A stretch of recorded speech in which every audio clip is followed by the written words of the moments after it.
नमस्कार दोस्तों, स्वागत है आप सभी का आपके अपने YouTube channel GK search engine पर। तो दोस्तों, आज के इस वीडियो में हम बात करेंगे राजस्थान नगर पालिका अधिनियम 2009 से संबंधित 10 महत्वपूर्ण क्वेश्चन की। तो पूरा वीडियो बहुत ध्यान से देखना। वीडियो की PDF फाइल आप वीडियो के डिस्क्रिप्शन बॉक्स से डाउनलोड कर सकते हैं, जहाँ पर आपको टेलीग्राम चैनल का लिंक दिया हुआ मिलेगा। कल के वीडियो में मैंने आपसे एक क्वेश्चन पूछा था, जो था राजस्थान नगर पालिका अधिनियम 2009 के प्रावधानों के अनुसार नगर पालिका में कितने सदस्य होंगे। तो नगर पालिका में निर्वाचित सदस्य, मनोनीत सदस्य और पदेन सदस्य होते हैं, यानी 3 प्रकार के होते हैं।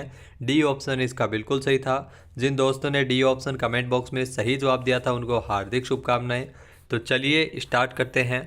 पहला क्वेश्चन है, राजस्थान नगर पालिका सामान्य क्रय और अनुबंध नियम 1974 के अनुसार निविदा के प्रारूप किसके अनुसार निर्धारित किए जाते हैं। तो निविदा के जो प्रारूप है वो सामान्य वित्त और लेखा नियम के अनुसार निर्धारित किए जाते हैं, यानी कि ए ऑप्शन इसका बिल्कुल सही है। आइए जानते हैं इम्पोर्टेंट फैक्ट्स।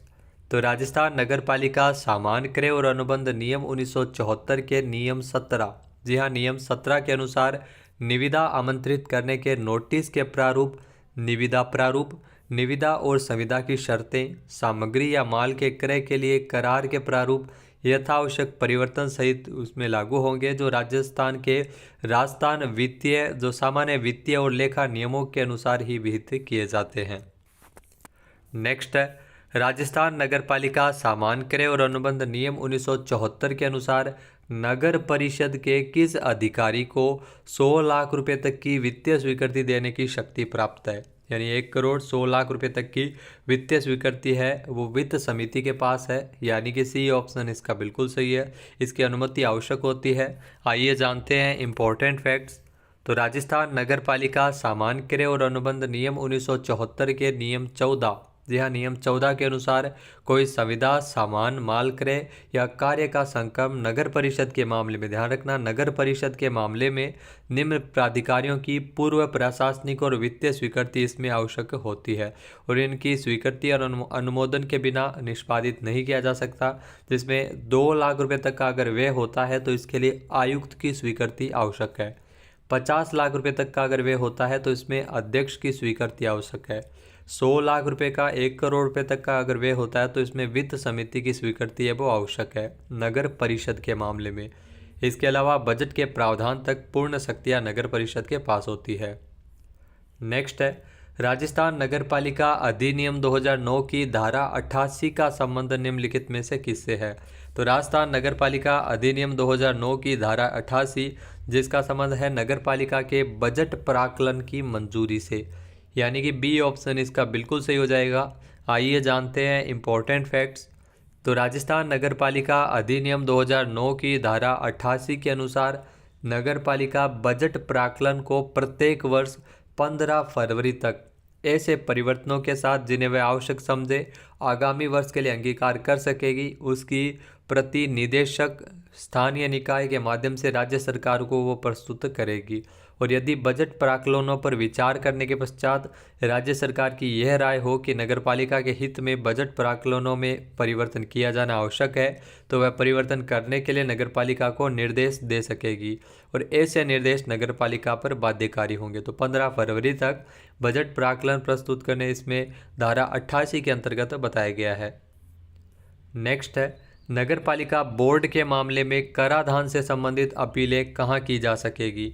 नगरपालिका बोर्ड के मामले में कराधान से संबंधित जो अपील है वो स्थानीय निकाय के क्षेत्रीय उप निदेशक के पास की जा सकेगी, यानी कि सी ऑप्शन इसका बिल्कुल सही है।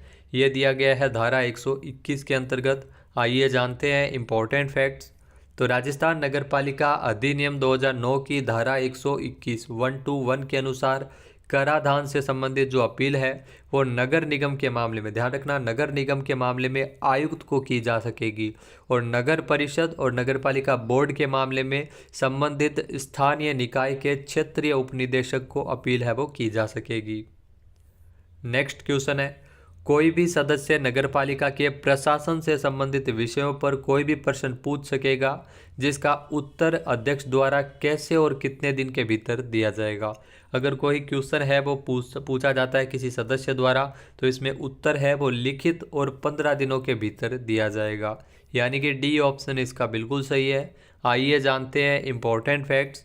तो राजस्थान नगरपालिका कार्य संचालन नियम 2009 के नियम 6 के अनुसार कोई भी सदस्य नगरपालिका के प्रशासन से संबंधित विषयों पर कोई भी प्रश्न पूछ सकेगा जिसका अध्यक्ष द्वारा लिखित उत्तर है वो प्रश्न की प्राप्ति की तारीख के 15 दिन के भीतर भीतर दिया जाएगा। यदि अध्यक्ष अगली आगामी साधारण बैठक में इस प्रश्न का उत्तर देने में विफल रहता है तो उसे उस बैठक में उसका मौखिक उत्तर है वो दिया जाएगा। तो 15 दिन के भीतर लिखित है वो दिया जाएगा। अगर विफल रहता है तो बैठक में मौखिक रूप से भी अध्यक्ष द्वारा इसमें प्रश्न का उत्तर दिया जा सकता है। नेक्स्ट है वार्ड समिति में गण पूर्ति मानी जाएगी। तो वार्ड समिति में जो गण पूर्ति है वो अध्यक्ष सहित 3 सदस्यों से मानी जाती है, यानी कि ए ऑप्शन इसका बिल्कुल सही है। आइए जानते हैं इम्पोर्टेंट फैक्ट्स।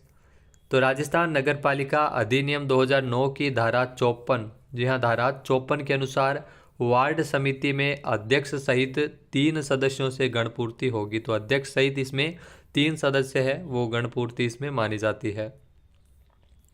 नेक्स्ट है प्रत्येक नगरपालिकाओं में गठित अपराधों का शमन और समझौता समिति में अधिकतम कितने सदस्य हो सकते हैं।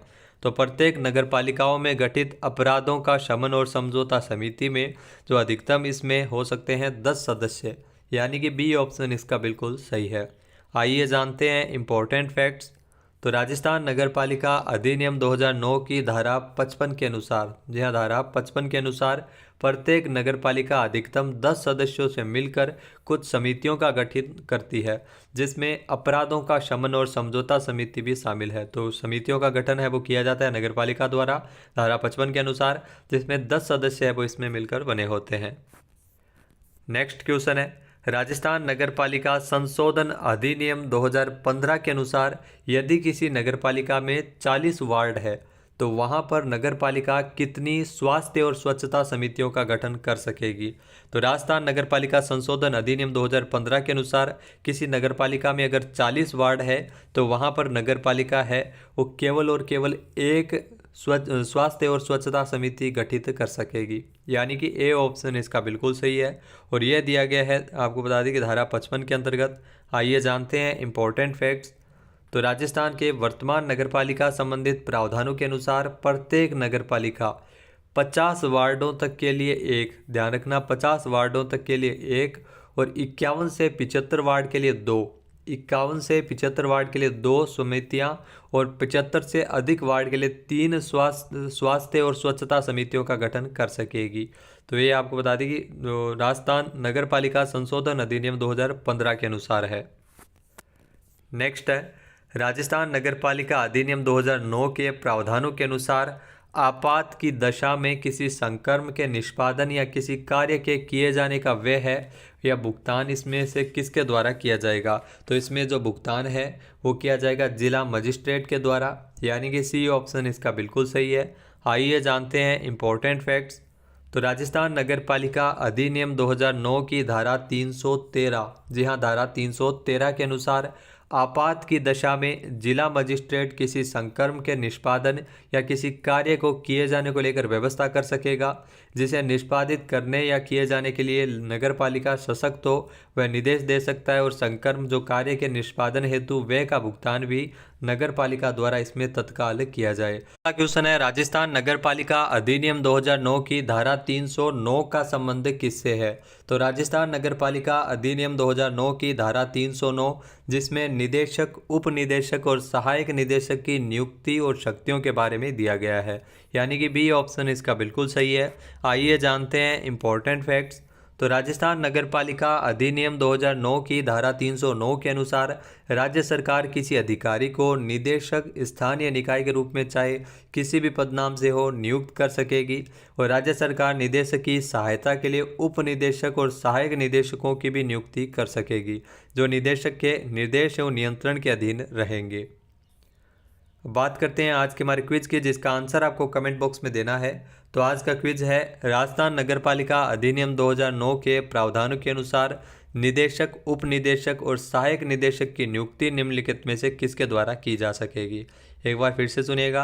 राजस्थान नगरपालिका अधिनियम 2009 के प्रावधानों के अनुसार निदेशक, उप निदेशक और सहायक निदेशक की नियुक्ति निम्नलिखित में से किसके द्वारा की जा सकेगी। इसका सही आंसर आपको कमेंट बॉक्स में देना है। और अगर ये वीडियो आपको पसंद आए तो इसे लाइक और शेयर करना बिल्कुल न भूलिएगा। वीडियो की जो PDF फाइल है वो आप वीडियो के डिस्क्रिप्शन बॉक्स से डाउनलोड कर सकते हैं। जय हिंद, जय भारत, जय राजस्थान।